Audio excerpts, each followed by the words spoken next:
go like that.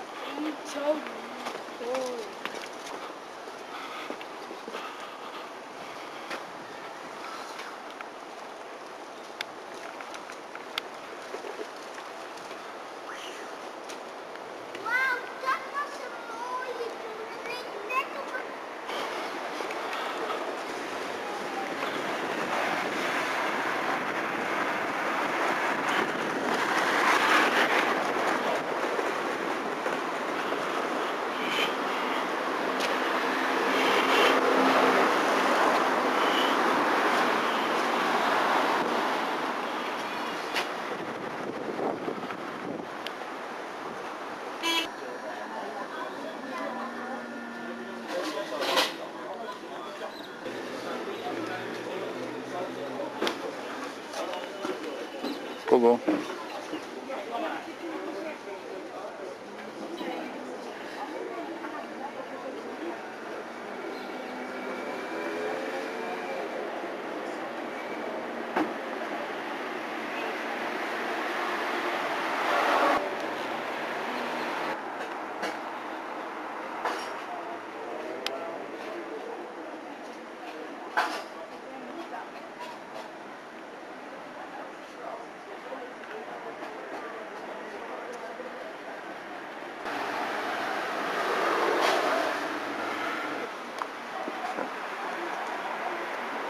Hare Krisna. Hare Krisna.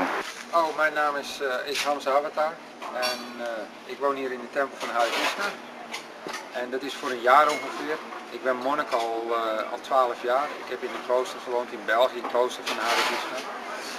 En ik werd gevraagd om hier betrokken te zijn bij ons centrum in Amsterdam.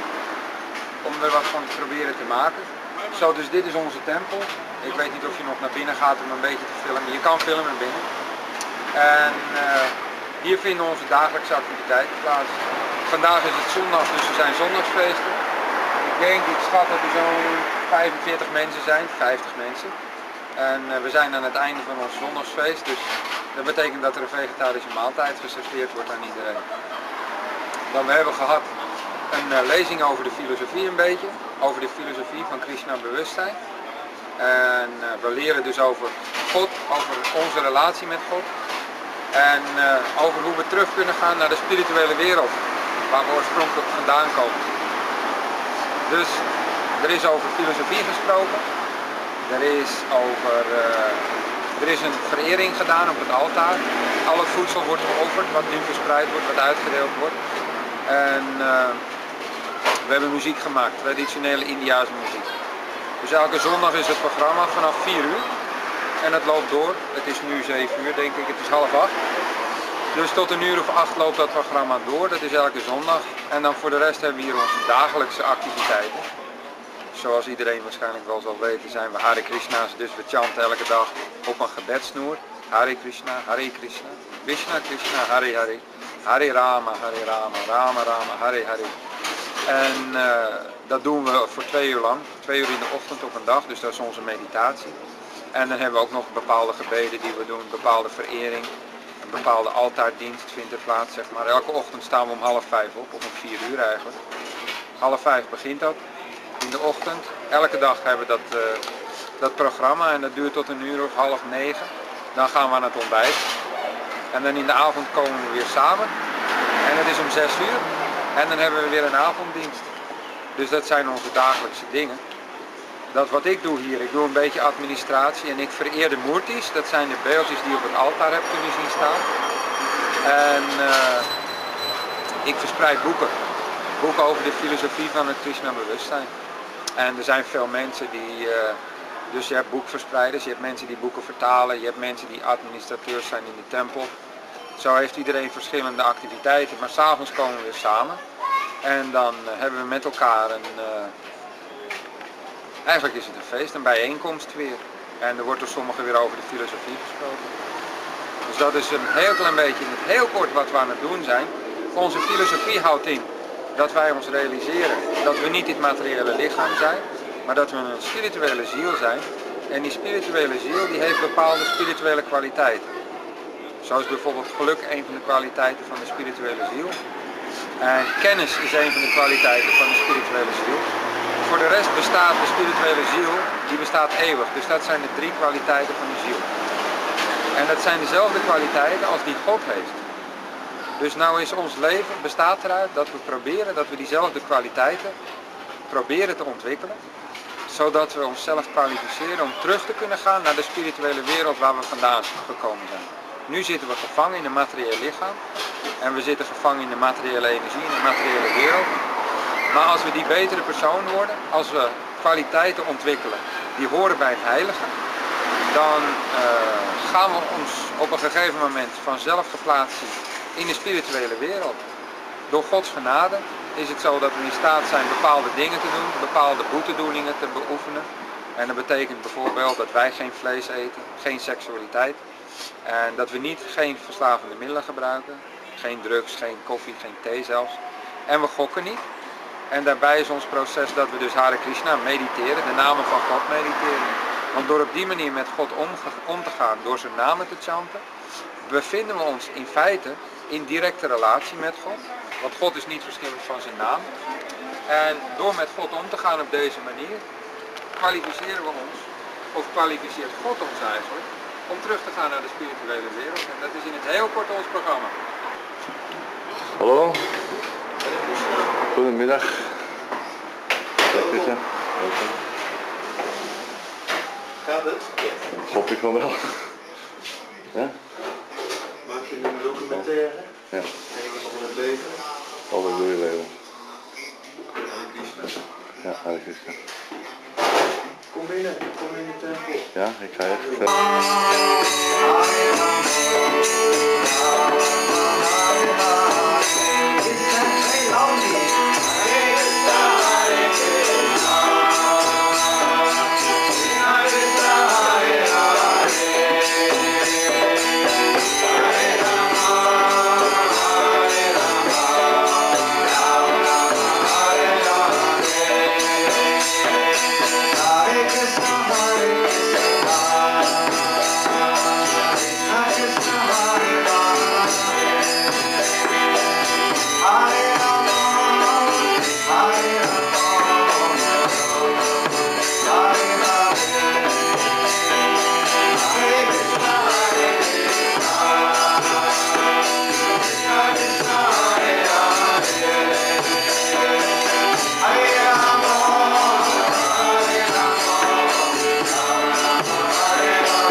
Hare Krishna,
Krishna Krishna, Hare Hare, Hare Rama, Hare Rama, Rama Rama, Hare Hare, Hare Krishna,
Hare Krishna, Krishna Krishna, Hare Hare, Hare Rama, Rama Hare Hare. Hare Krishna, Krishna Krishna, Hare Hare, Hare Rama, Rama Hare Hare. Hare Krishna, Krishna Krishna, Hare Hare, Hare Rama, Hare Rama, Rama Hare Hare. Hare Krishna, Krishna Krishna, Hare Hare, Hare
Hare Krishna Mahamanta ki.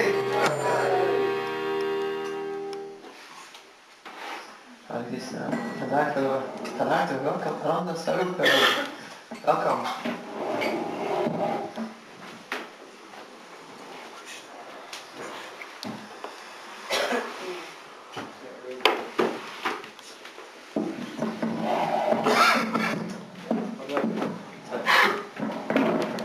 Vorige week was Ananda Swarupa gepland, maar hij is ziek.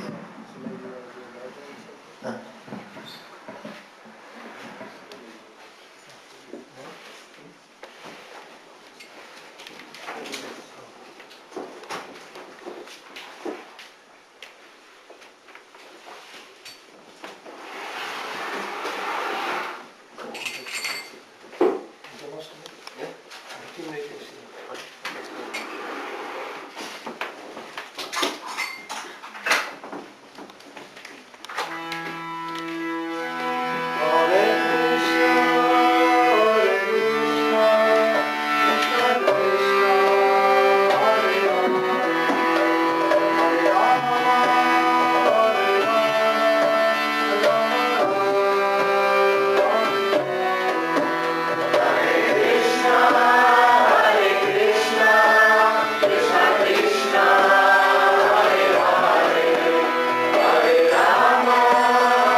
Krishna, everybody.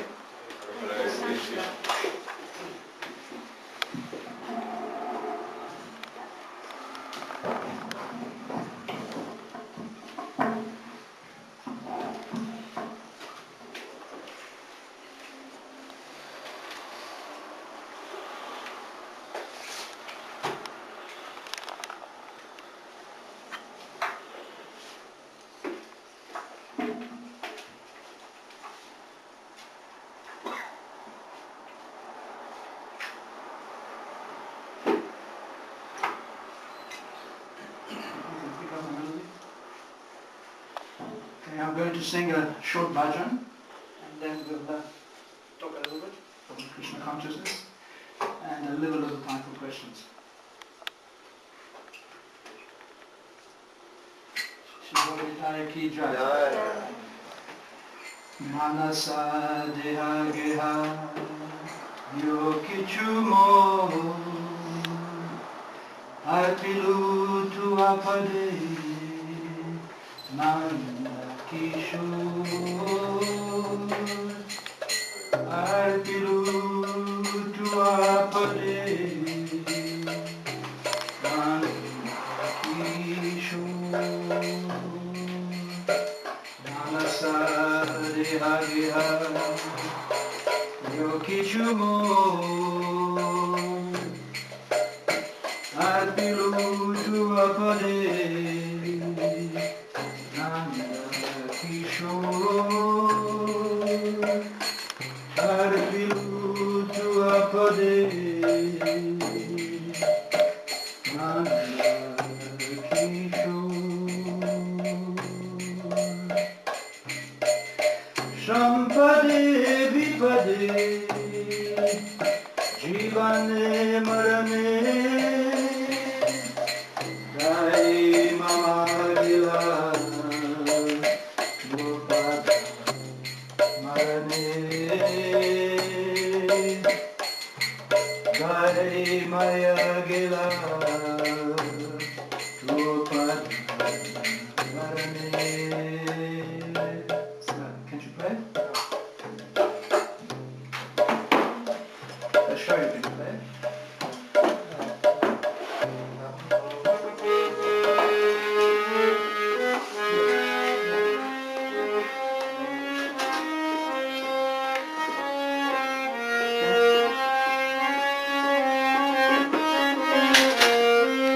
Can you play it?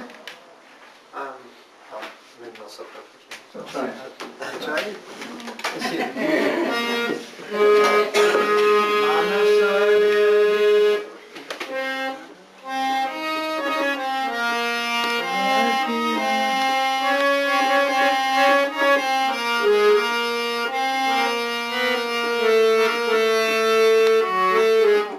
This one. Try. I thought you could play. Soms zing ik. Hare Krisna. Marobi Rakobi Joy Chakahar Maya Dasa Prati Tua Adhikar Nitya Dasa Prati Tua Adhikar Jamau Bimor Icha Jadito Pakata Griye Jani Jamau Amor Akati Griya Jani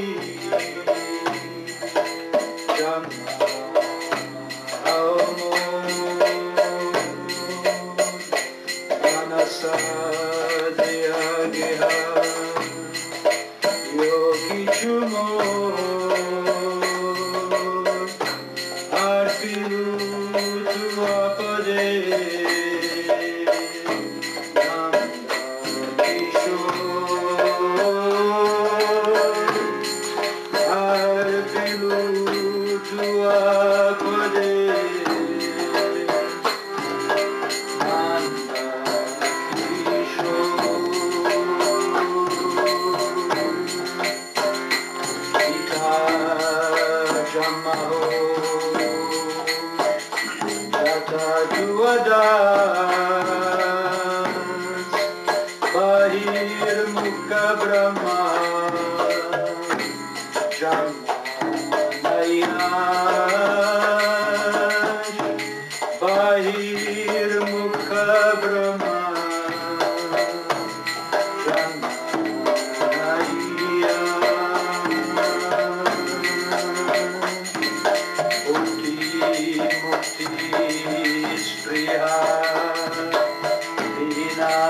bhakta labaite thakur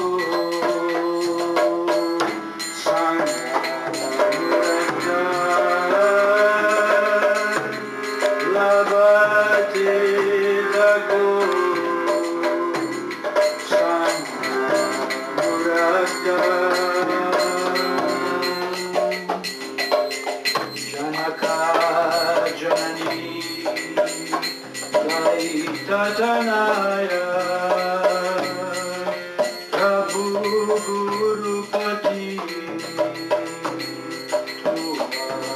Sarvamora Prabhu Gurupati Sarvamora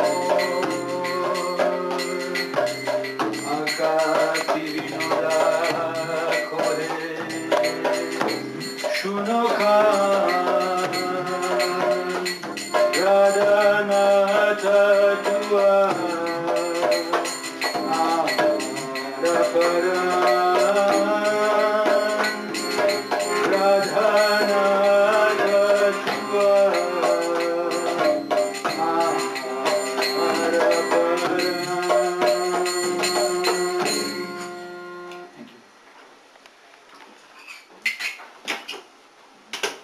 I wanted to sing this song for a very special reason.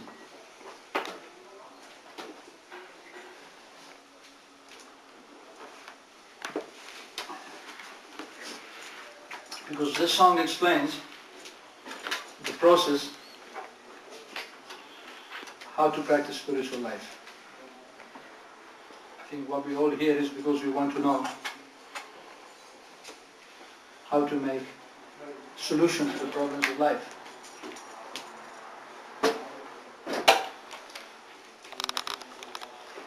Most of us didn't come here just to spend a few hours on Sunday afternoon and to take some nice food. But primarily I think we've come here because we have an internal need that needs to be satisfied. And that need can only be satisfied when we wake up to the reality that we are all spirit and we have a spiritual relationship with the Supreme Spirit. This is the bottom line. It doesn't matter where we're coming from. You can come from any background, from any religion, from any level of society. We all have the same problem. And that problem is that we are spirit beings encased in a material body, and no matter what we do, no matter what arrangements we make, we can never become fully happy, because at the back of our mind we know that this body is temporary. I knew that even when I was a young boy. I used to look at my peers and my parents and my friends' parents and my teachers and all the people around me, and I could see that some of them were successful materially. They had money, they had a nice home, a nice job, nice family. Some of them were famous. But I thought to myself, now who should I follow? Who should I emulate here? Who should be my role model? And as I looked at everyone, I thought to myself, well, no matter which role model I pick, I might become an engineer or a doctor or a businessman or a musician or an actor or a military man, so many things, so many choices. In the end, I thought to myself, it's all going to be finished. We're all going to die. That's it, over and done with. Then I thought, what's the use? It's as if you go to a gambling casino and you begin to gamble, and they say, okay, you can win as much as you like, but before you leave the casino, we'll take it all away from you again. Now, is that a good proposal? You think Hare Casino will stay open long if they do that? Do you understand what I'm saying? Should we get a translator? Should we translate it into Dutch? Iedereen spreekt Engels? Iedereen? Is niemand het heeft een vertaler nodig? Is that good? Vertaler? Yeah. See? Okay. So suppose Hare Casino made the rule to their clients. You can come tonight and gamble. You can gamble until 4 o'clock in the morning, but before you leave here, you have to give back everything you win. Now, is that a good proposal? No. Of course not. They'll go out of business in 3 days. But this is the same. We're in a big, huge Holland casino here. Actually, really, this is a Holland casino, the whole country. Holland casino. And we're gambling with our lives. We spend so much time and money pursuing a career. You know how much it costs to get university educated nowadays? In the Western world, maybe not in Holland, but in North America, it's $30,000–40,000 US to get a basic university education. And then another $30,000–40,000 to get a mastership or a doctorate. So it costs almost $100,000 to get an education. And then you have to spend so much time after that working, earning money, maintaining a wife and family and children. And in the end, you have to leave it all back. All your investment will be taken away from you. It's insanity. So I thought to myself as a young boy, it's crazy. What is the use of this? This is not right. There's something wrong. This is not the right way. This is not the right way to run a casino. If it's a casino. So that's what decided me to look for an alternative kind of lifestyle. I was still in high school, so I opted against the choice of going to university. I opted against getting a higher degree, getting some qualification. I simply worked just to earn enough money, to keep my body and soul together and have a good time, waiting for something to happen.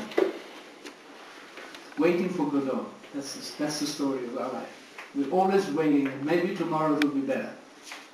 Well, let me tell you, if it wasn't good today, there's not much chance it will be good tomorrow. Whatever you do, there's a reaction. And if you perform an action and you get a certain reaction, it's insane to think that if I keep on doing these actions, I'm going to get a different reaction. No. Chances are you'll get the same reaction as you always got. Anyhow, I decided not to go for further education. I decided to just live my life and have a good time and look for some alternative. And that's how I came to Holland in 1969. I came here because I was looking for something. I was looking for some alternative. And there wasn't much choice in those days. It was either San Francisco or Amsterdam. Pretty much those were the two choices you had. If you were born in North America, you went to San Francisco. If you were here, you came to Amsterdam. And in the beginning, in the 70s, there was some alternative solution here. But it wasn't permanent. You know, the flower generation, you know, and the love generation, getting high, hanging out, that wasn't a solution. It was also a temporary solution. It was better than the role models I'd seen up to that point. I agree with that. But it still wasn't a solution to my problems. Because again, even if you were free, even if you were free to do whatever you want, to express yourself internally, externally, you don't have to work for a boss, you don't have to have deep commitment in relationships, you could be a free bird.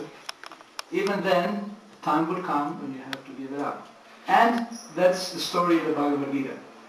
Krishna doesn't say that the problems of life are suffering or distress, temporary suffering and distress. Or let's put it another way. Krishna doesn't say that the problems of life are economic development or economic condition. Never does he say that by making money or by making a better economic solution, we can solve the problems of life. No. He says the problems of life are Janma, Mrityu, Jara, Vyadi, Dukkha, Dosha, Anudarshanam. This is the advice he gives to Arjuna. Bhagavad Gita is very profound.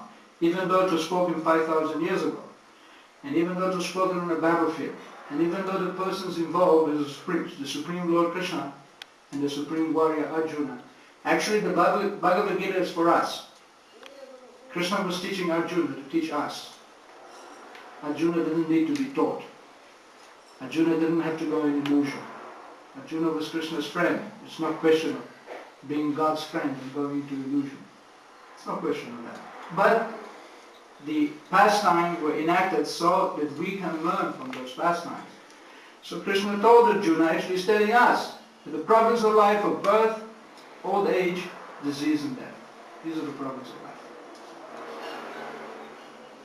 These are the real problems. We have to get old, we have to get sick, we have to die.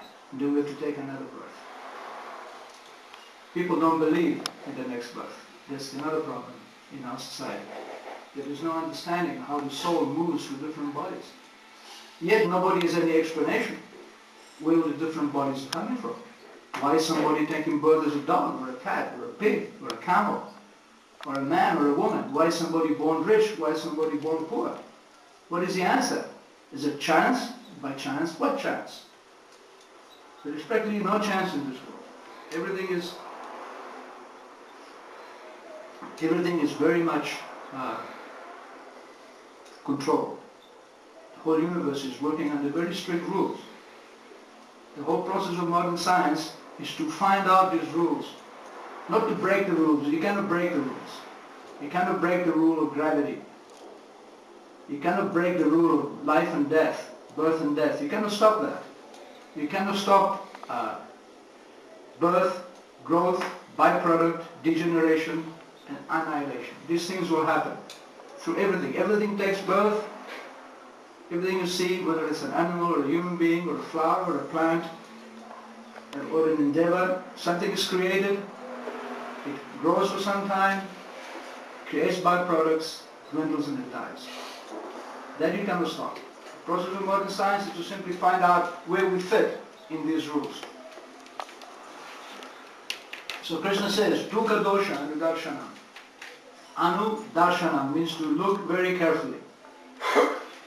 And anu means to be humble. Anu means to follow. Anu means very small. So anu darsha. Darsha means drishti, to see. Anu darshanam is to look in a way that, in a humble way. To follow. Anu means to follow behind. And anu means small. What does that mean? That means that we don't know. Therefore we have to go somewhere and approach someone who knows. This is the process of getting knowledge. Even in our culture it is said, seek and thou shalt find. Knock and it will be open unto you. It's in the Bible. So we have to look inside in a humble way, and believe me, if we want to know, knowledge is there. It is there. You don't need anything external. You don't need a guru, you don't need a book, you just first step is look inside your heart. That's the first step. That is a precondition of finding someone who is not. There is no question of looking outside. God is already in your heart. He's there. Nobody can put him there, nobody can take him away from it. I cannot put God in your heart there, and that is an eternal fact of life. Nitya Siddha. It is eternally perfectly there in your heart. So the first step is to look in your heart and make some arrangement with that presence in your heart. Now, some people know it's called God, some people know it's called Krishna, some people know it's called Paramatma, other people know it's called conscience. But the conscience is there. When you do something wrong, this conscience eats away at you. That's the purity of God in your heart, who is not happy when you do something which is harmful to yourself. Right? If you're a father or a mother of a child, and the child is doing something harmful to himself, it's going to hurt you. He's going to feel it. So God is in our heart. He's our Supreme Father. He loves us very much. When He sees that we do something which is hurtful to us, He suffers. You feel it, and that's called your conscience. Everybody knows that. Doesn't matter where you're coming from. Somebody's living on the moon, he'll have a conscience too. So, first step is to look at this conscience and say, all right, how do I make some progress? How do I solve the problems of life? And in your heart, the external arrangements will be made by God, automatically. That conscience, that presence, was called the super soul. We are the soul, the Atma. And next to us, the conscience is called Param Atma. The super soul, it is just like two birds sitting in a tree. The two birds sitting in a tree. One bird is eating the fruit of the tree. And sometimes the fruit is sweet. And the bird is enjoying the taste of the fruit. Sometimes the fruit is bitter. And the bird is suffering the bitterness of the fruit. So he's eating sweet and bitter. He's enjoying and suffering. One bird. The other bird is a witness. He doesn't eat. He simply watches his friend, the bird, eating the sweet fruit and the bitter fruit. And he's simply waiting for this bird to turn his head and say, oh, you're my friend. This is Paramatma. This is the witnessing bird. And Atma, that's us, the eating bird. We are eating in this material world, and sometimes it's sweet, most of the time it's bitter. That's a fact. And in the end it will be bitter because we have to leave it all behind. So the process is to turn our face. This isn't the Upanishad, this verse about the two birds. And Krishna says, Sarvasya chaham hridhi sanivishto matta smritir jnanam upanam cha. I'm in your heart, I'm in the heart of everyone, and I give you knowledge, forgetfulness, and remembrance, according to how you desire. We can do nothing. Even the physical activities that we do, subtle and gross, thinking, feeling, willing, these are the subtle activities, and gross activities, eating, sleeping, mating, defending, moving. These all activities are done by the power of the energy of God. We don't have any energy to do that. For example, I may be able to turn the pages of this book, okay? But the power of turning the pages of these books is not within me, because if my hand becomes paralyzed, then I can't turn these pages anymore. Much as I want to, I may want to turn the page, but if the hand is paralyzed, it's paralyzed, beyond my control. Does that make sense? Okay, so who is giving me this power? It's not within my jurisdiction, because if it becomes paralyzed, I can't take care of it. So, that is the power of God. He is, according to I may desire to turn the page, and He gives me the energy to be able to do it. So since He's there, and He's in control of everything that happens, the first step in spiritual life is to turn our face toward Him and say, okay, how do I make some progress? How do I make some advancement? How do I get some knowledge? That is the first step. Then automatically, He will give us knowledge. He says that He's in our heart, He's giving us knowledge, forgetfulness, matta smriti jnanam upanam cha, evam anukam paratam, aham ajnana jam tamaha nashayami atma bhavastu jnanadipena bhashvataha. Jnana Dipa means the light of knowledge. So Krishna says, sitting in your heart, out of compassion for you, with the light of knowledge, I destroyed the darkness of ignorance. This is the process. Very simple process. It requires no PhD to understand. Even a child can understand this process. And this is what Krishna consciousness is all about. It's not about Hinduism. It's not about dhoti, kurta, or anything like that. It's about the eternal process in the heart. Everything you see, the dhoti, the tilak, the didi, the prasadam, that is simply to help that process of change of the heart. In fact, when one becomes very, very advanced in Krishna consciousness, he doesn't need any of this. He doesn't need didi, he doesn't need a temple, he doesn't need a dhoti or a kurta. He needs nothing, because he's got God in his heart. If he knows that, it's all over. That's called liberation. But until we get to that point, we require this. And we require this association. Because it's not an overnight thing.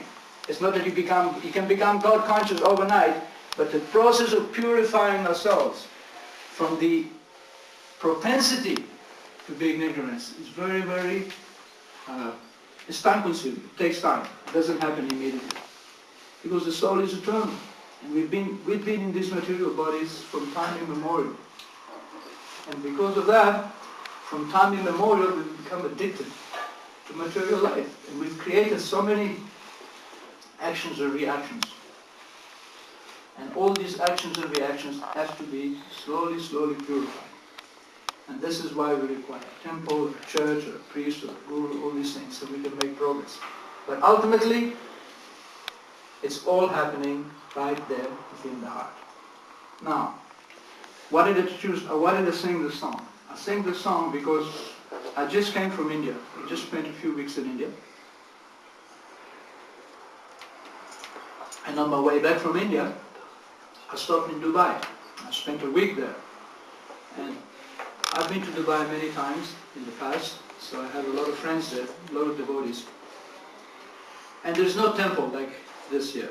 There's no ISKCON temple there. The devotees, they work and they meet every Friday and they have a program like this in their homes.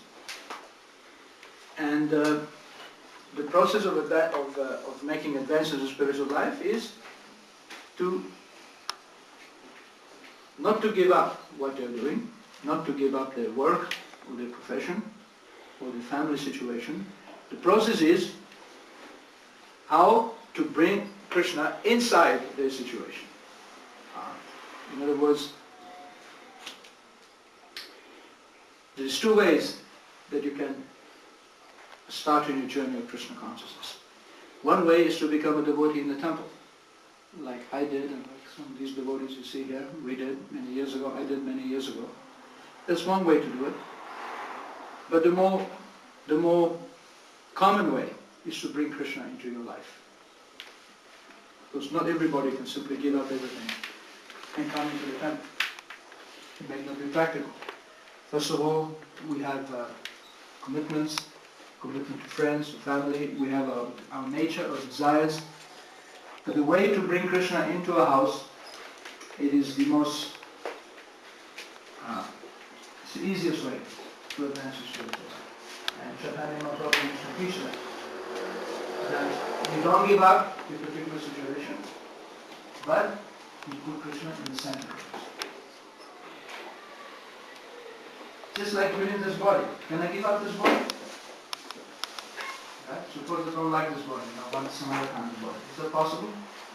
Suppose I want to become a woman. Is that possible? Not really. Not really. Not really. I can imitate, but not really. Suppose I want to be black. Not possible. Suppose a black man wants to be white. It's not possible.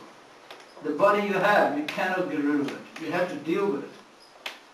So similarly, from the body, there is an expansion from the body.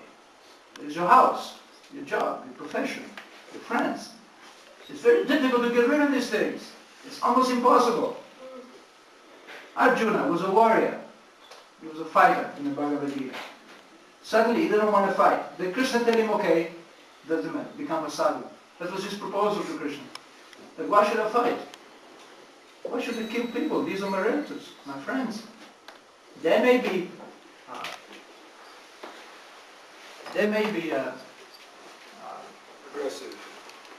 aggressive. They may be avaricious. They may want the kingdom. But it doesn't mean that I have to also have the same desires. Let them have it. Well, okay, I'm not attached. Let them be. Why should I kill them? But Krishna didn't accept that. He told him that you're a warrior. You've been trained since childhood to fight. You're a prince. You're a warrior prince. That's your job. Your family are the rulers of this kingdom. You've been cheated out of this kingdom. Without having a kingdom, you cannot fulfill your mission of life. He didn't tell him become a sadhu, go to the forest. He told him fight. But there was a condition. In other words, he told him don't give up what you're naturally inclined to do, which was to fight. Since childhood, Arjuna was a fighter. He spent all his life acquiring weapons, acquiring skills of the martial arts. That was his job. That's what he lived for. It was his nature. Kshatriyas, they have certain qualities. Tejo, Tritiya, Daksham, Juddhachapya Palayanam, Sauryam. Sauryam means they are very, they stand out in a crowd. A warrior, a Kshatriya, by nature is a leader among people. You'll see he takes leadership. Dhriti, he is very fixed. For his leadership and for his honor, he will not be corrupted. Daksham, expert. Juddhachapya Palayanam, very courageous, doesn't run away from battle. Dhanam, very generous. Like that, the quality of a Kshatriya was very much present in the personality of Arjuna. And Krishna told him, you cannot get away from this quality even if you want to. So don't try to imitate somebody else. You fight, because that's what you have to do. But, there's a condition. Fight and remember me, Krishna said. Mad Anushmara Yuddhacha. Thinking of me, you may fight. My Arpitam no Buddhi. If you offer this fighting to me, then you will become free from all material contamination. And this is the purport of this song. This is the same song. Now we are living in a different time to the time when Krishna and Arjuna spoke on the battlefield of Kurukshetra.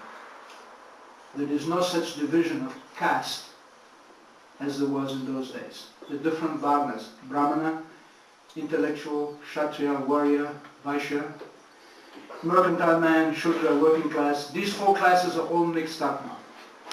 Now it is Kalo, Shudra, Sambhavam. We are all born with a mixture of classes. We are all born without any proper samskara, without any proper purification, without any proper pedigree, breeding. There is no breeding now. Everybody is born almost by accident. There is no proper, nobody is following the Vedic system of society. There is no training for people to be intellectuals, to be brahmanas. So, because of that, better we stay in whatever situation we're in, but we put Krishna in the middle. And this is explained by Thakur Bhaktivinoda in this song. Now we are living at home. So how should we think? Now we have a house, we have a job, most of you are married, you have children. So how should you feel within your environment of your house? How should you act? How can you bring Krishna in your house? What's the process?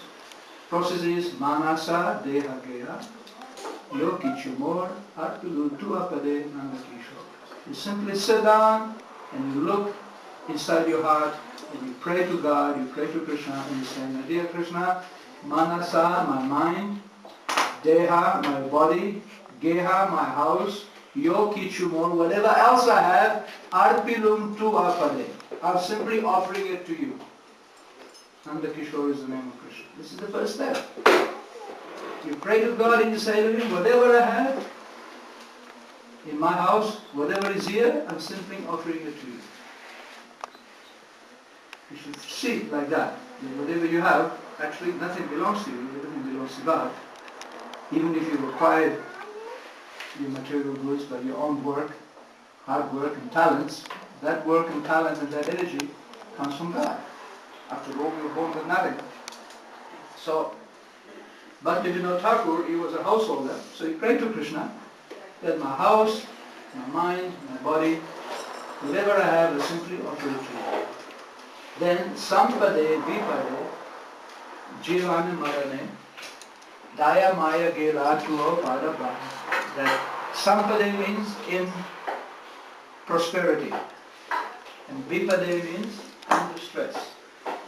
Jivane Marane, in life or death, Daya Mama Gela, all my problems have simply disappeared to Pada Bharane since I've taken shelter of the Lord's feet. This is the great, this is the payoff, this is the result of surrendering to Krishna in your heart. The result is that Krishna reciprocates. And how does he reciprocate? By taking away all your miseries. You become happy. Your happiness is no longer dependent on the material situation. Your happiness simply comes from inside the heart. It is there. And when you get that happiness, everything external becomes meaningless. The external situation is not so important. Daya Mama. Daya means problems. Mama means mind. So Daya Mama Gela is gone to our Pada Bharane. At the moment that I surrender to you. This is the prayer that Bhaktivinoda, because Bhaktivinoda was a householder, just like most of us. He had a house to maintain, he had a job to maintain, family to maintain. But this is the process he adopted to come close to God. Put him in the center of your life. Marubi, Rakubi, Jo Ichati. My dear Krishna, my dear Lord, you should pray to him and say, Marubi, if you want to kill me, that's okay. Rakubi, you want to protect me, that's okay too. Jo Ichatahar, whatever you want. Nitya dasa pratitu arika. Why? How can you say to God, you can kill me, you can protect me? It's up to you. How can you say that? On what basis do we say that? On the basis, Nitya dasa prati, that we are His eternal servants. On that basis. God is our Supreme Master and we are His eternal servants. So, yeah.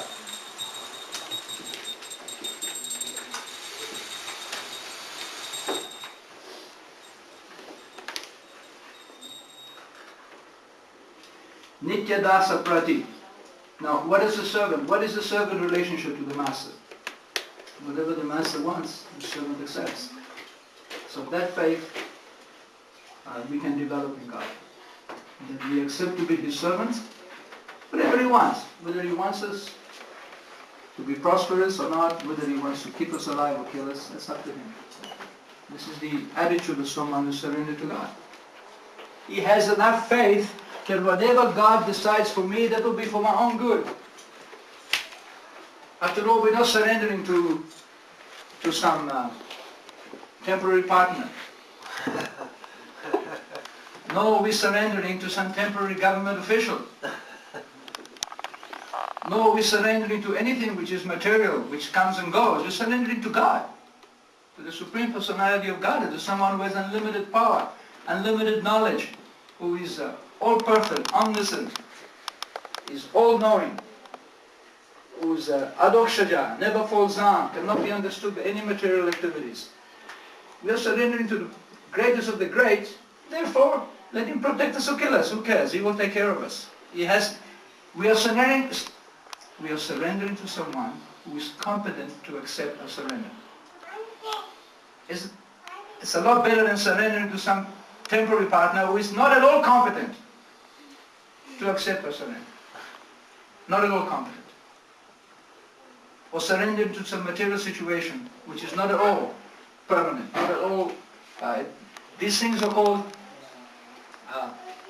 the things that people surrender to, apart from God, are called Atma Shainyeshu. The soldiers of the soul, the soldiers of the living entity. What's the problem with this? These are the, we are all locked in a struggle, life and death struggle, okay? Don't look at me like that. It's a fact. We're all going to die. Because we're all going to die, that means we are locked in a life and death struggle. There's no other way to understand it. Okay? So we are locked in a life and death struggle. Now we're trying to protect ourselves. We don't want death to come just quite not now. Wait, maybe tomorrow. Next year. Right? We don't want death to come now. Nor do we want to suffer. So we have to defend ourselves because we're being attacked by the unknown. That we could die tomorrow. Yeah. I could fall off the seat right now and die. So we have to protect ourselves. And how do we protect ourselves? With soldiers. Usually, people hire soldiers to protect themselves. These are called Atma Shainyeshu in Sanskrit. The soldiers of the soul. The soldiers of the living entity. What's the problem with these soldiers? They are asatsu. They are temporary. Our fighting soldiers are not equipped to fight against the enemy that we have, which is the enemy of illusion. Actually, the verse begins by defining what is our attachment, which is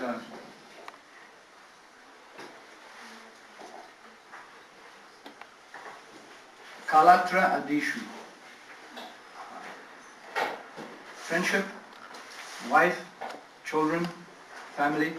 These are called Atma Shainyeshu, the fighting soldiers of the soul, which are temporary, Atsatsu api, Tesham Pranatna Nidanam, Pashan api na pashyati. That's the verse. So, we try to protect ourselves by some material means, by getting some important job, making some money, by getting an insurance, by making some savings. So many ways we try to protect ourselves. Okay? But that protection is not valid against the real enemy, which is the enemy of time, which will grind us down and destroy us.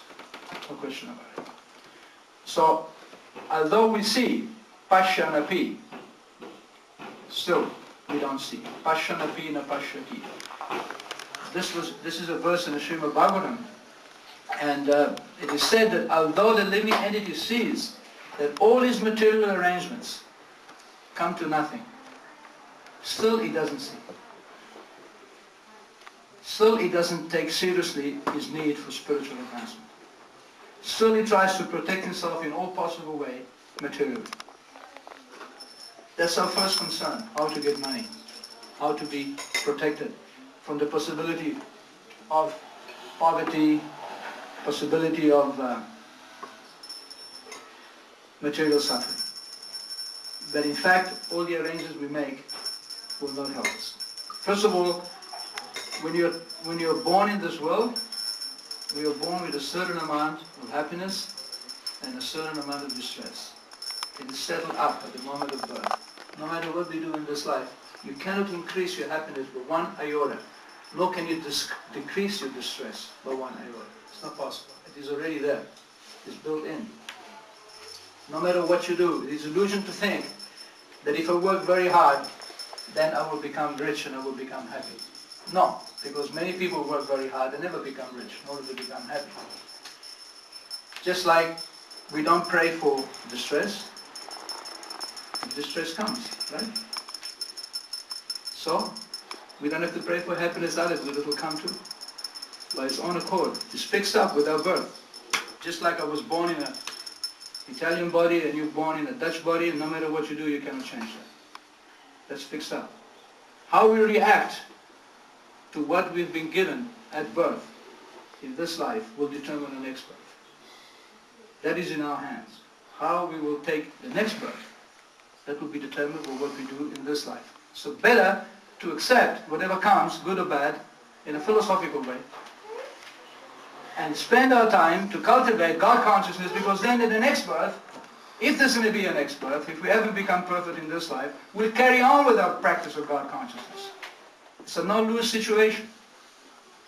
But if you spend this life simply fighting against what is already predestined, that is pramatna niranam, it is madness.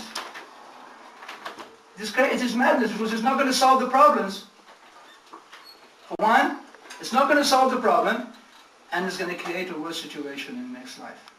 And that is called pashyanapi na pashyati. That we can see these things as easy to see, yet we don't see. Yet we don't see. I mean, can any material situation resolve the problems of old age? Can any material arrangement resolve the problem of disease?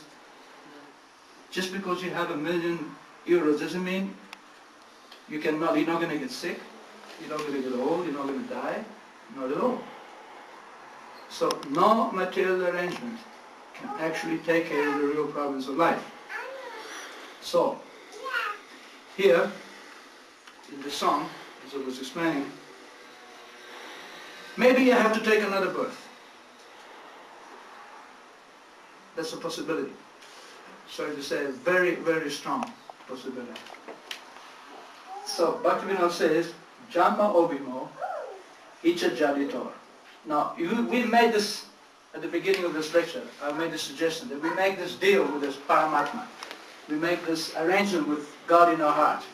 So we start talking to Him to get our problem solved. So one thing we can say to Him, this is, my dear Lord, He says here, Jama obimor, if I have to take another birth, icha jaditor, by your desire, then maybe, so we can say to God, my dear Lord, maybe I have to take another birth. Maybe that's my destiny, that is your desire. I don't know what God's desires are. I don't know what His plans are. I certainly know that His plans are perfect and transcendental. And I have no possible way of understanding the depth and the depth and the complexity and the beauty of God's plans. I cannot know. But I know His plans are good for me because He's my Supreme Father and He has my welfare at heart. So I can pray to Him that if I have to take another birth, that's all right, if that's your wish, but Bhakata Jami Grihe Jamahamo. Let me take birth in a house of a devotee. Let me take birth in a situation where I can carry on with my spiritual advancement. Because that's the only reality. There is no other reality. The only reality is spiritual advancement, because we are spirit souls. There is no other reality. There is no other way. I cannot tell you anything else. I cannot offer you anything else. Except that you are spirit souls and that's the reality of your life. Everything else is simply illusion. I'm sorry to say, that's life. There's no nice way of putting it. I can't make you laugh, crack a joke. That doesn't work. Because it's a serious situation. Pramatta, tasya pramatta nidanam. Out of madness we're going to hell. We don't want to do that. We don't want to waste this wonderful opportunity to make some advancement, to make this arrangement, this connection with God in the heart. So this is the whole purpose of life. So you should say to him, okay, by my destiny, whatever will be, will be. I have a destiny, whatever will be, good or bad, that's already settled up. Because of my previous activities, I'm now reaping the results. That's fine. I accept that. Don't go forever praying to God, I don't like this, I don't like that, give me this, give me that. Well, it's driving you crazy. You think there's nothing better to do than listen to millions of people complaining from morning up to night to change the situation which they themselves have created to begin with? Oh, you want God to notice you? It's a very easy way. It's a very easy way to attract God's notice. Don't ask Him for anything. Just don't ask Him for anything. You'll stand out very quickly from the crowd. Because everybody else is a long litany of give me this, give me that, give me this. People become so disgusted with themselves and with God, they even refuse to believe in God. Why? Because they can't get what they want. Not the way it is. Not the way it is. So, pray with him and say, if I have to take another birth, let me take birth in a situation where I can go on with my relationship with you. Let me take birth in a situation where there will be some devotees, where there will be discussions about God. Please don't let me take birth in a body of an animal or a plant where I won't be able to talk to you or relate with you. Let me take birth in a situation where there is knowledge about you. So this is called Bhagavata Griya, in the house of a devotee. This is what we know as Then he says, Kita Jammaho, Icha Jaditor.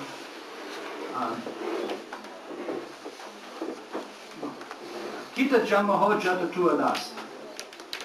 Bhaktivinoda says, I don't mind taking birth even as an animal. Kita means an insect. But we put a condition. As long as I am your servant. Because actually there is nothing to prevent even an animal to be God conscious. We don't know. We don't know what an animal is thinking. God is also in the heart of that animal. So if God wants to communicate with that animal, it's quite alright. It's perfectly acceptable. It is just not for us to understand. We don't know. So Bhaktivinoda says, okay, maybe I'll take birth as an insect. I don't mind, but I want to be with the devotee. That's the condition. Bhair Mukha Brahma Jamanai Ash. Otherwise, I don't want to take birth even as Lord Brahma. What to speak of any other material birth. I don't want to take birth as the topmost living entity in this universe if I'm not your devotee.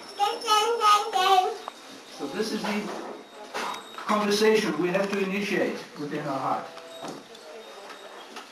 This is what we have to do. I can't, for the life of me, I don't have the words or the power to communicate that strongly enough to you. And if there's anything you do, if there's anything that I can say to make you continue or initiate this conversation between you and Krishna within your heart, that is the best that I can possibly give. The best gift that I can give. Anybody can do. And in the 60 odd years of my life, it's the best thing that I've done. So now we can have a few questions. There's a few more verses, but I'll leave it for you to read the song. It's called Manasa Deyagaya. Mind, body and house. Bhaktivinoda Thakur. So, this is how I feel. How important it is. This dialogue between you and Krishna. So how do you feel about that? Who has anything to share about this? You know, sometimes if you share your own dialogue with Krishna, that inspires others. And then Krishna becomes happy with you, and then your dialogue becomes even more significant. So don't be shy. Yes, don't be. Very true, very, very true in that. I share your views. Thank you for sharing that with us. No problem. Very precious gift that we realize our purpose in life. Certainly, it's the right direction to go. With starting from oneself inside. I think that is the starting point. To start from within. The first person that we have to deal with in this planet is ourselves. Inside. Where we're going to make a choice of our lifestyle and of what we want to do and where we want to go. And oftentimes, like Prabhu said, you can follow your heart on that. Your heart most likely wants to go towards Krishna. All our desires are pulling us away from it. So, thank you very much for sharing. I appreciate it. That's important. We are trained in this present society to always put the blame on somebody else. We don't want to take responsibility for our life. But actually life begins, even materially speaking, when you take responsibility. That's so important. But when you're feeling rotten inside, that's what it is. There's a song. You can shine your shoes and wear a suit, and comb your hair and look quite cute. You can hide your pain behind a smile, but one thing you can't hide is when you're crippled inside. You know the song?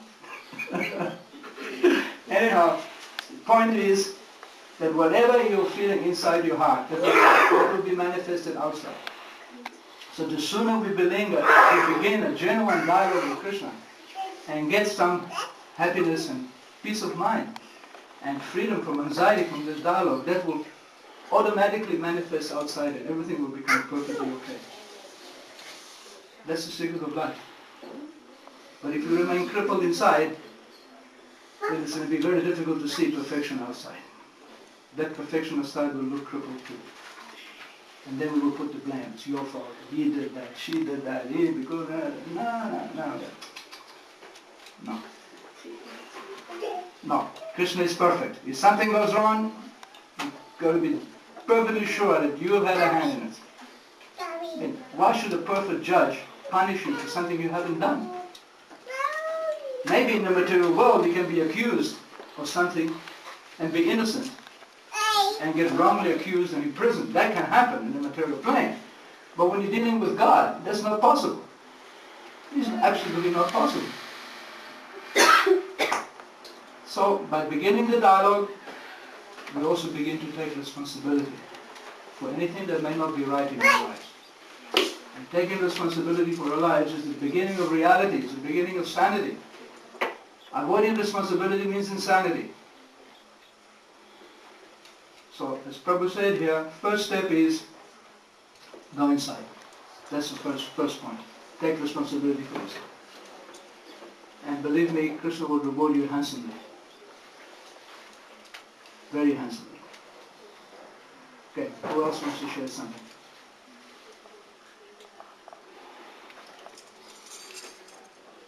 Yes, Harimati.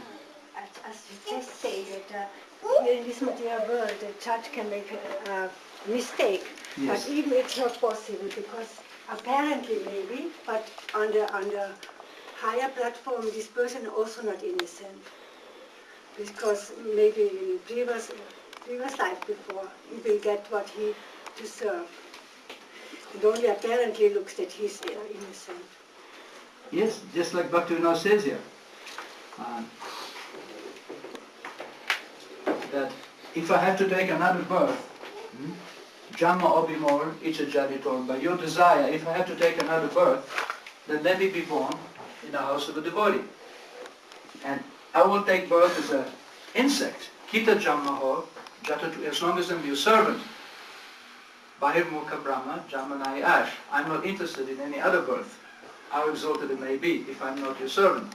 So we can pray to God and say, yes, I may have made I may have screwed up for so many births and done so many bad things, so many things which are counterproductive to my happiness. That's fine, and I may have so many reactions still coming. I can understand that, my dear Krishna, so it doesn't matter. If because of that, by your desire, by your disposition, I have to take another birth, that's fine. But, so you cannot pray to God to suddenly magically wipe away everything. That's not so far, because you put your hand in the fire, you got burnt. It's a bit late to pray. You have to pray before. Once you got your hand in the fire and you got burnt and you have to suffer something, it doesn't matter, you can go to the best doctor. Yeah, but it's still going to burn. You can't do anything about that. But you can at least say, don't put me in a situation where I won't put my hand in this fire again. And that means, Kita Brahmaho Jata tu Adas, let me be born as your servant. Let me not forget that. So that I will be able to make progressive advancement in life without again getting in further entanglement in this material world. Now that Krishna will do for you, because it's the only way out. It's the only solution to the problem, is to take shelter of Krishna, take shelter of God. That is the solution to the problem. By taking shelter of Him, we can slowly become free from this material entanglement. And and the whole process of creation is meant to bring us to this point, so it's a very natural prayer. And Krishna will be very happy to satisfy that prayer, because it's what He wants you to do, because you're His beloved creature. We are all His beloved child. We are all His beloved children. He wants us to become free from this illusion. So let us pray to Him. Yes, I've been in illusion, and I've created so many problems because of this illusion. I may have to go again and suffer because of this illusion, but at least don't let me forget you. Let the process continue, through which I may become free from the ignorance that has brought me to this sorry state to begin with. Right? You can also ask some questions. If you don't want to share, you can also ask them. Mike. Just a sort of a situation, and I'm very curious what advice you would give in this situation. I'm, for example, married to a woman that is not into Krishna consciousness the way I am.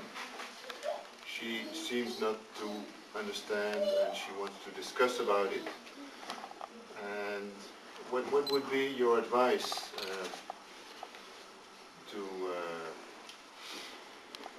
be in this situation? Well, the most important thing is that you have to be Krishna conscious. That's the most important thing. Second thing is that if you're Krishna conscious, then automatically your whole family will benefit. Wife, children, automatically. And as long as your wife is cooperative with you, she respects your choice in Krishna consciousness, then you have no reason to complain. You can't expect that she may be as committed to devotional service as you are, because she's also an individual soul. But she must have some commitment to spiritual life, otherwise why does she marry you? So that already presupposes that she has some good destiny is there within her heart, that she chose you as a husband. And even though I know your personal situation a little bit, even if I didn't know, the fact that a woman marries a man who's a devotee, that shows that she has some good destiny is there. So as long as she's favorable, as long as she's willing to help you, and she doesn't interfere with your choices in devotional service, then you have no problem. And how she will come along, that's up to Krishna. You just your job is to provide her what she needs, to take care of your house and your children, and to provide her also a spiritual example. But it's not always that people will always follow a spiritual example. Sometimes I meet people that I like to see myself as a preacher. I don't have a family, so I'm free. And I was a preacher for many years, and I like to talk about Krishna consciousness. And I like to see that Krishna puts me in situations where I can share my knowledge about Krishna. But sometimes I meet people who don't want to hear about Krishna. But it doesn't matter. I just try to be as Krishna conscious as possible, because that is the way that if people are going to make any advancement, it's because through my association, it depends really on how much Krishna conscious I am. You know, Narada Muni, when in his previous life, he just served some sages. He didn't ask any questions about spiritual knowledge from them. He was just a servant. He was the son of a maidservant. And he just served the sages by taking care of them menially, taking care of their needs. And he made great advancement. In the same way, those who are associated with Prabhupada when he was here, and even now, if you associate with Srila Prabhupada through his books and through his temples, through his instructions, even if you don't become philosophically very, very learned or very advanced, just for service, that advancement will be there. So when you're Krishna conscious, then automatically by that association, your wife will become Krishna conscious. That's the advice I can give you. Any other questions?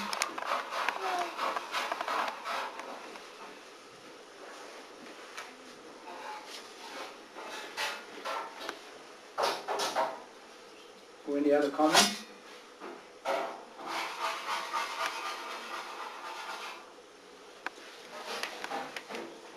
Here in the song, Bhaktivinoda calls Krishna Janaka Janani Daita Tanaya, that my dear Krishna, you're my father, my mother. Janaka means father, Janani means mother, Daita means beloved, and Tanaya means son. Prabhu Guru Prati, Prabhu Guru Pati Tua Sarvamo. You're my Lord, you're my teacher, and you're my husband. You're everything for me. This is the beauty of God consciousness. God is not some stereotyped figure that you can only relate to him in a stereotyped way, as father and son, or great and servant. Not at all. God will reciprocate to you in every possible mood that you can have. There is no hindrance. There is nothing you can hide from him, or nothing you can keep away from him. You can relate to him in whatever way you want. Suppose you're a woman and you're married, and you don't have children, or your children are not to your satisfaction. So you can relate to God as a child. He will accept that position. That natural propensity to love a child that a woman has, that can be satisfied in Krishna. Not that Krishna has to be the father always, not at all. Actually, Krishna prefers to be the son. Because the father is a hassle. The children are always asking, give me this, give me that, give me the other. So, he's not so keen on that. He's already giving everything. But if he's the child, then you have to take care of him. See, God will become your child, and he will take care of and he will accept your service and your love and your affection. So if you have a propensity for that, you can satisfy it in that way. You're frustrated in love, make Krishna your lover. He can be the greatest lover you could possibly wish to have. He can be your husband, he can be your lover, whatever you want. Father, mother, Krishna will be anything for you. He will reciprocate. In this way, there is no hindrance. There is no haituki apratyaha. There doesn't have to be a reason, it doesn't have to be any impediment. There is no impediment. There's absolutely no impediment. God will reciprocate with us perfectly in whatever way we want. And he never stops being the Supreme Personality of Godhead, no matter how you relate to him. Like the story when Yashoda Mai, she accused Krishna that you've been eating mud, you've been eating earth. So show me your face, open your mouth, let me see. So Krishna opened his mouth, and she looked inside and she saw the whole universe is inside his mouth. So Krishna said, see mommy, not just a little earth, the whole universe I can eat. So that's Krishna. He's not limited in any way. He can, but he is only limited in one way. He's limited in the sense that he's created us, he's given us independence, and he wants our love. He simply wants our devotion. He wants our affection. And that is the one thing he doesn't have. So our constitutional position, the reason we've been created is to help Krishna increase his loving propensity, to help Krishna enjoy his loving mood. And by doing that, our own loving mood will become completely satisfied. What we're always searching for and thirsting for is there, right within our heart, within Krishna. It's unlimited. Unlimited happiness. It doesn't come to any, there is no end to it. Ramante yogino anante. The one who connects with Krishna, a yogi, he enjoys unlimitedly. Don't we want unlimited happiness? Isn't that what we want? So, you think you can get it here in a limited place? Is it possible to get unlimited happiness in a limited situation? Of course not. The only way you can get unlimited happiness is to go to the unlimited. And how can the limited reach the unlimited? You have to take a blind leap of faith. You have to make the step. You have to really say to Krishna, all right, from today I'm yours, and today you're mine. Now, let's begin again.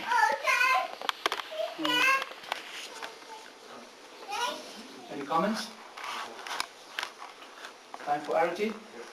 All right, thank you very much. Thank you. Thank you. Krishna bless you. Hare Krishna.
Sorry.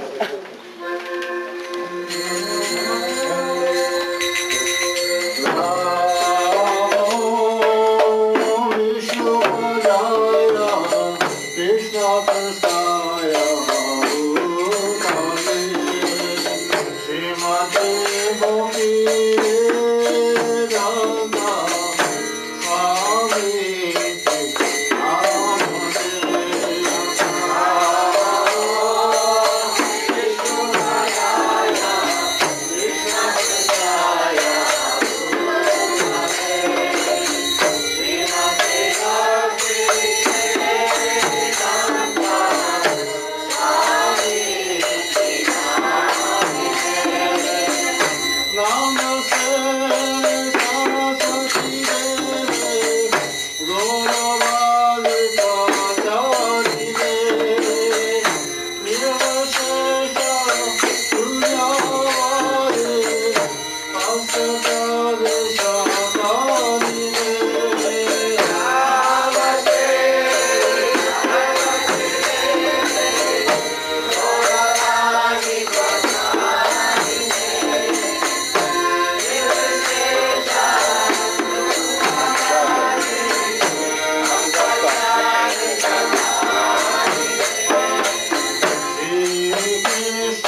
Chai also Sistemas Divine Grace, A.C. Bhaktivedanta Swami Maharaj Prabhupada ki, Namo Kuta Vaishnava ki, ISKCON BBT founder Prabhupada ki, Praise the Lord Sri Krishna Chaitanya Prabhu Chanam Sri Dvaita Radha Sri Gaur Bhaktivedanta ki, Sri Hare Krishna Gaur Bhaktivedanta Shalukun Radhakun Giri Govardhan ki, Sri Vrindavan ki jai, Navadip Maya Pradhan ki jai, Ganga Maya Murma ki jai, Bhakti Devi Tulas Devi ki jai, Shri Shri Gauranitai ki jai, Gaura Premanande. All glories to the Srimad, all glories to the Srimad, all glories to Shri Shri Guru Guru. Okay. Namaste Narasingaya.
Krisnadam.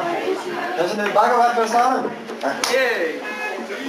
Sarira, Sarira, Vijaja, Jaya, Tahikala, Jire, Pide, Visaya, Sagore, Arayati, Divayati, Lokamoy, Sudunati, Sakitagati, Samsare, Krishna Varadoyamo, Koi Vai Jivata, Sapasana Dindava, Seyano Ittapa, Tata Krishna Gunaga, Krishna Kochitanya Nitai, Dharma Yudanitai, Srila Prabhupada Kitai, Hare Krishna, Hare Krishna, Krishna Krishna, Hare Hare, Krishna Krishna, Hare Rama, Hare Rama, Rama Rama, Hare Hare, Hare Krishna, Hare Krishna, Krishna Krishna, Hare Hare, Hare Rama, Hare Rama, Rama Rama, Hare Hare, Hare Krishna, Hare Krishna, Krishna Krishna, Hare Hare, Hare Rama, Hare Rama, Rama Rama, Hare Hare. Bhagavad Prasadam ki, Srila Prabhupada ki.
Ik maak wel een bordje voor je.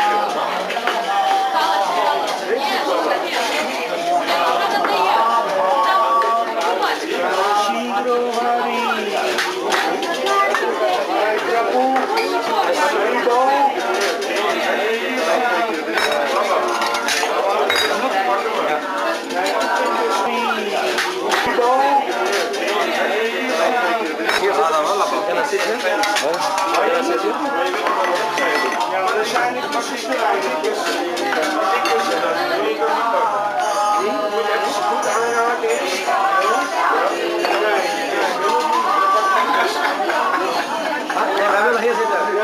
Daar zitten. Zitten nog even.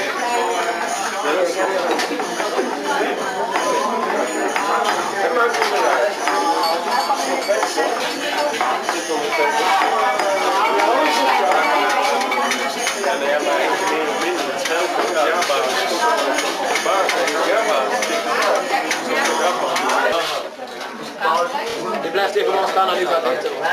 Dat wil ik gewoon staan, ja, dan blijft u erbij. Ja, die blijft gewoon zeker.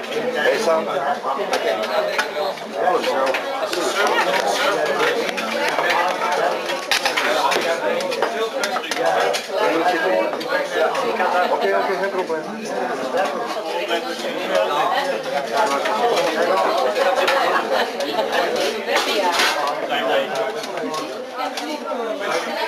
Heel veel.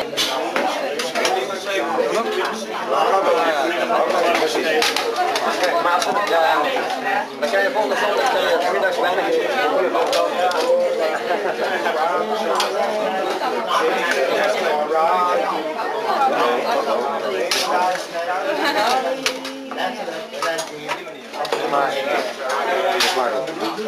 Maak het, ja.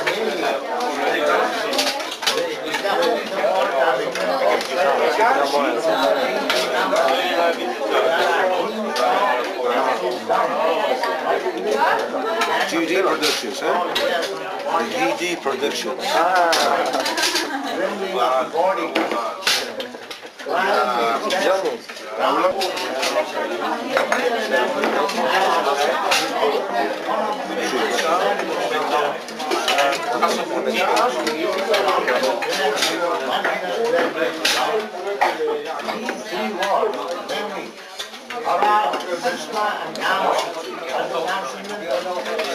Ik zag net jullie e-mailtje.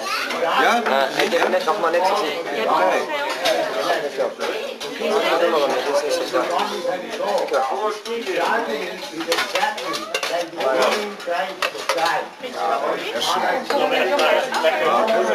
Lekker eten. Ja, laat ik het maar.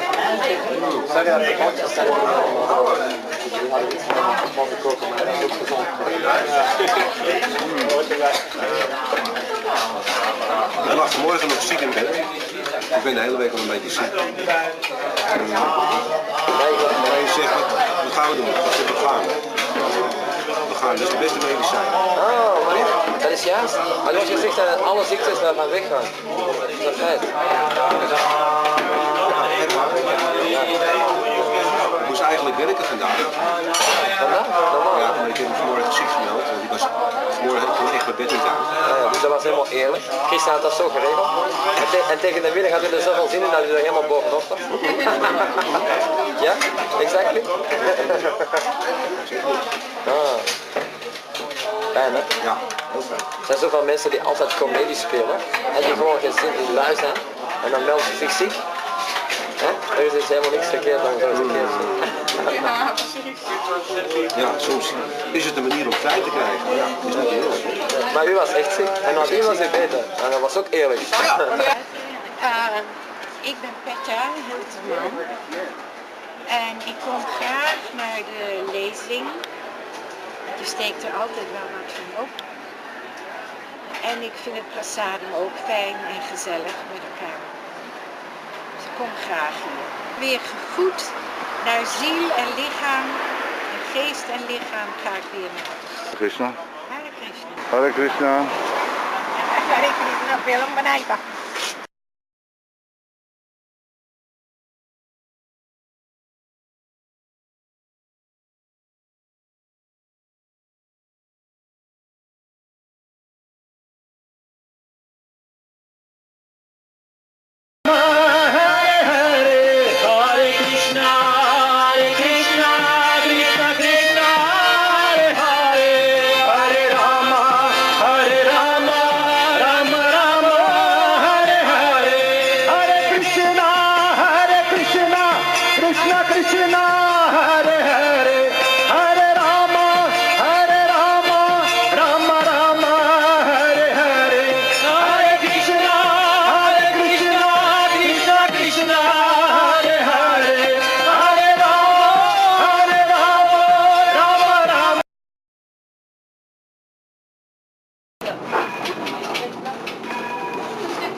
Ja, dit is een originele Indiaanse, hè?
Ja, I'm from Holland, but this is my husband. We are from Hare Krisna. Hare Krisna, you know? What meaning of this one?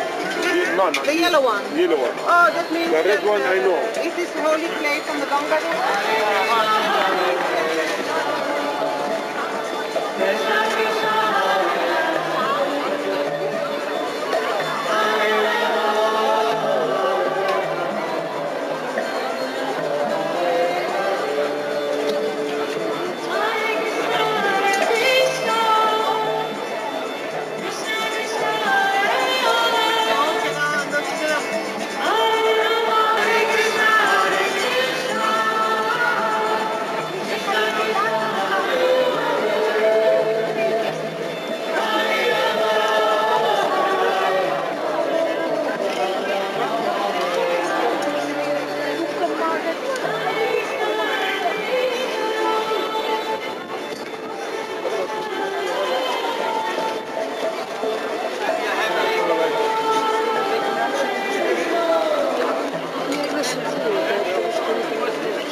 Wel maar als je bij je centraal bent.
Heb je een tap met hem en dan voel je, het wordt gewoon.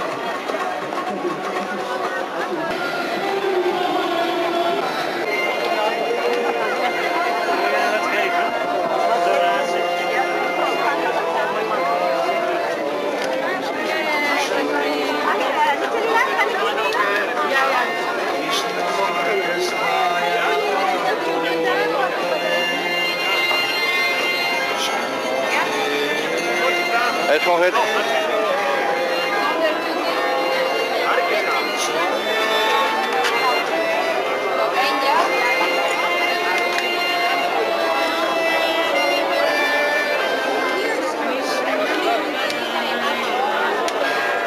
Sorry, mag je langs?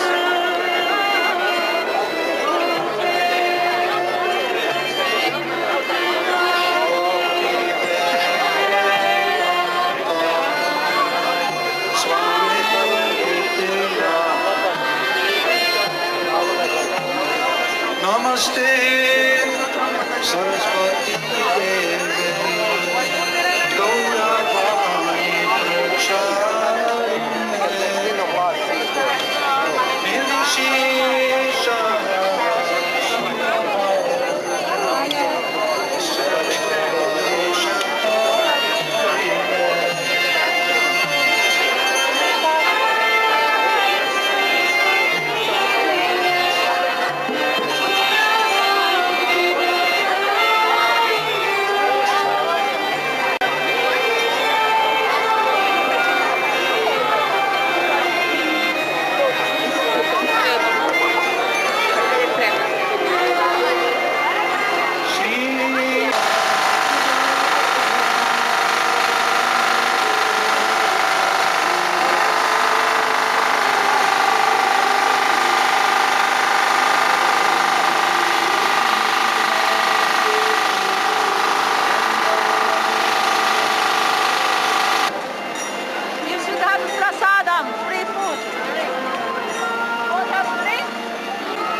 Krishna Krishna Hare Hare Hare Rama Rama Rama Hare Hare Hare Krishna Krishna Krishna Hare Hare Hare Rama Rama Rama Hare Hare Hare Krishna Krishna Krishna Hare Hare Hare Rama Rama Hare Hare Hare Krishna Krishna Krishna Hare Hare